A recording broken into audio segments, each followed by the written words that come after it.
Good day. My name is Niall Ferguson. I'm head of critical care medicine at the University Health Network and Sinai Health in Toronto and professor in the Interdepartmental Division of Critical Care Medicine at the University of Toronto.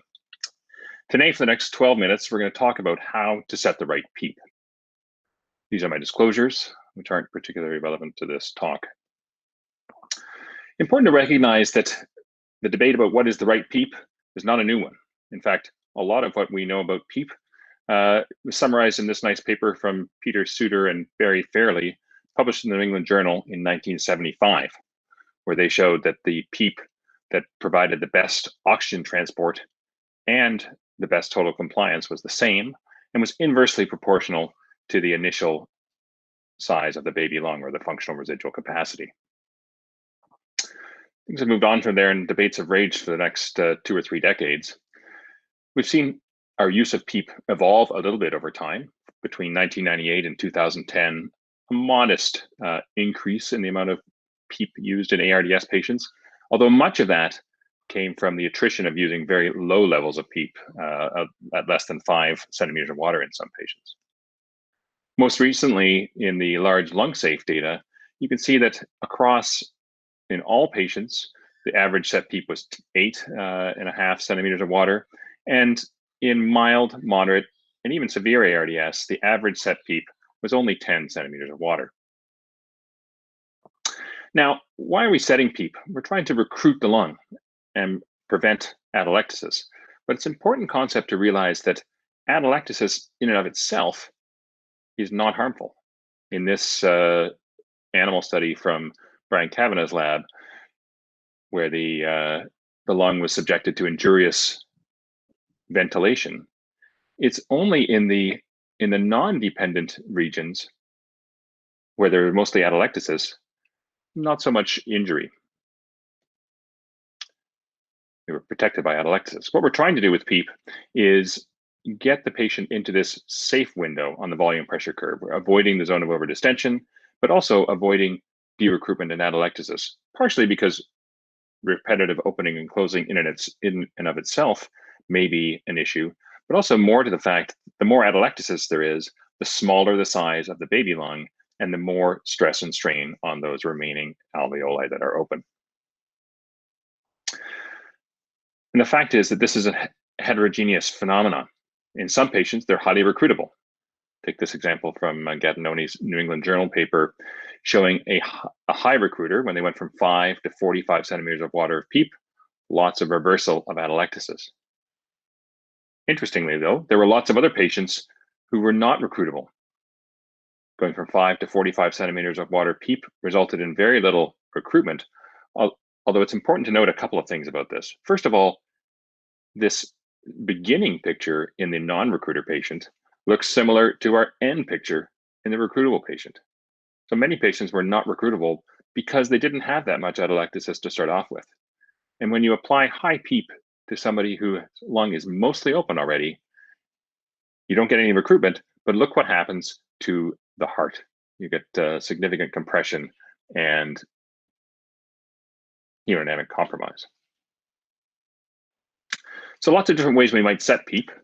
Some of them very simple. We set a defined range. This is what was done in the low PEEP arm of the EXPRESS trial. Just set PEEP between 5 and 9.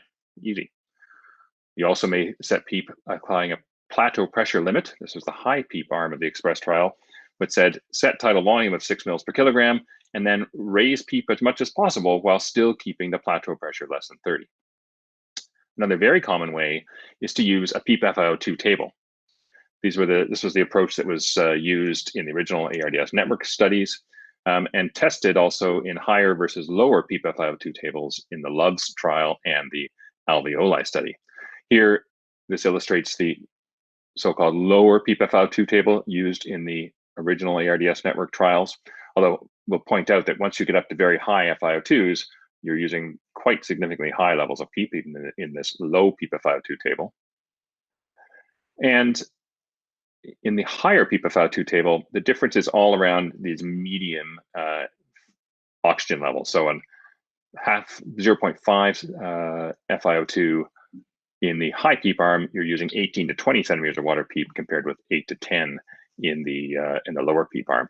And the idea behind both of these PEEP tables is that as oxygenation is worsened, you move to the right, and if the patient's been reading their textbook, they respond with lung recruitment that improves oxygenation, and you're able to move to the left. And although no single trial has shown an improvement in mortality with this higher PEEP FiO2 table, when we put all three of the LOVES, EXPRESS, and alveoli trials together in an individual patient data meta-analysis, we find that in fact, in patients with what we would now call moderate or severe ARDS, there is a signal for improved mortality that's statistically significant. And conversely, in patients with what we would call now mild ARDS, PF ratios 200 to 300, if anything, the relationship goes the other way. Now, this nice paper from Gattinoni's group looked at different methods of setting PEEP and used this same database where they knew how recruitable patients were. And it turns out that of the four methods that they looked at, only the PEEP FiO2 table used in the lung open ventilation study resulted in the administration of higher PEEP to patients who were more highly recruitable. Using the EXPRESS method or the stress index, or even using esophageal pressures, did not help in that regard. Now, in the last half of the talk, let's talk about some more advanced methods for setting PEEP. One new method or one new calculation that you can do easily at the bedside to measure how much lung recruitment you've achieved with higher levels of PEEP is to calculate the R/I ratio, the recruitment to inflation ratio. And this was derived in this paper using the multiple volume pressure curve technique shown here. But really, it's a simple one breath maneuver where you move from higher PEEP and measure the expired tidal volume as you go from PEEP of, in this example, 15 to 5. And then you plug it into a calculator, usually available here at rtmaven.com, and it gives you a number that says, well, of that larger increase tidal volume that when you went from 15 to 5, how much of that was just due to the passive deflation of the lung versus actual de-recruitment. And this is just a new number, but in this original description, 0.5 was the median level. So patients with an RI above 0.5 are relatively more recruitable. And it has some associations which we would expect if it were working normally. So patients with a higher RI ratio had a higher improvement in oxygenation with response to PEEP and less increases in dead space. Another method that is gaining popularity is using esophageal pressure monitoring as a substitute for transpulmonary pressure. And in this original paper from Danny Talmore's group, using esophageal guided pressure to calculate the transpulmonary pressure at end expiration and use that to set PEEP resulted in large increases in PEEP in many patients compared to the more traditional lower PEEP FiO2 table from the ARDSnet, and significant improvements in oxygenation, and in fact, even an association with improved mortality in this small single center study. This then led to a larger phase 2 multi-center trial that was published in JAMA last year. And here they compared the similar strategy of esophageal pressure guided PEEP, but they compared it to empirical high PEEP using the higher PEEP FiO2 table. And what they found is there was no difference in their primary outcome of death or days free from mechanical ventilation. And that was largely due to the fact that on average, their PEEP levels were the same. So in many cases, just using a high PEEP FiO2 table results in similar PEEP levels that you would get if you inserted an esophageal balloon, although obviously in individual patients that may not always be the case. And overall, I said, well, when you compare two different PEEP levels that are the same, the outcome is not surprisingly similar. Another way we can titrate PEEP is using a decremental PEEP trial, where one starts off at fairly high PEEP and then in a stepwise fashion reduces PEEP, looking at a number of components. We can look at compliance or oxygenation, or in this experimental model, also CT scans. The good news is all those things tend to track together. And so often compliance is the most readily responsive variable.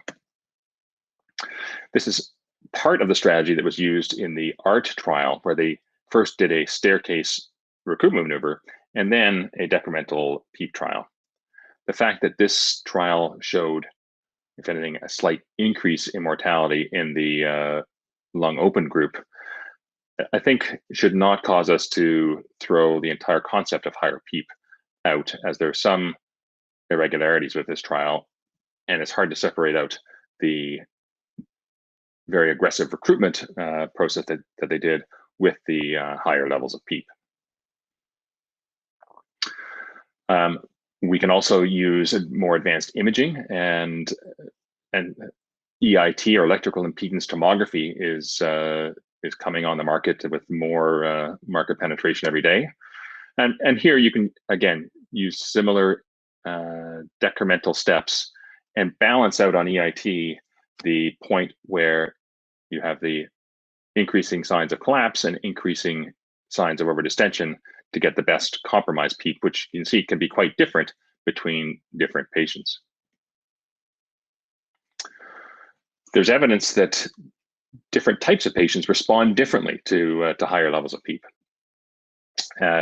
Carolyn Kelfie's group has shown that a hyperinflammatory type of subphenotype actually had a different response to higher PEEP with improved mortality, whether those with the lower PEEP and the lower inflammatory profile did not benefit from it, and if anything, were worse. And finally, you can look and see what the response to PEEP is in patients who had an improved level of oxygenation after an increased PEEP. That was significantly associated with improved mortality. So to conclude, I've tried to tell you that atelectasis itself is not harmful, but secondary effects on the baby lung are. Lung recruitment with higher PEEP improves mortality in moderate to severe ARDS, but it's underused in clinical practice. How I do it practically is start with a PEEP FiO2 table in most less complex patients. If they're already on high PEEP, you can check the RI ratio to ensure that you've actually achieved recruitment. And in severe ARDS and complicated patients, think about a decremental PEEP trial using compliance, consider using esophageal balloon, and assess the response to PEEP with oxygenation and hemodynamics. With that, I will stop and thank you for your attention.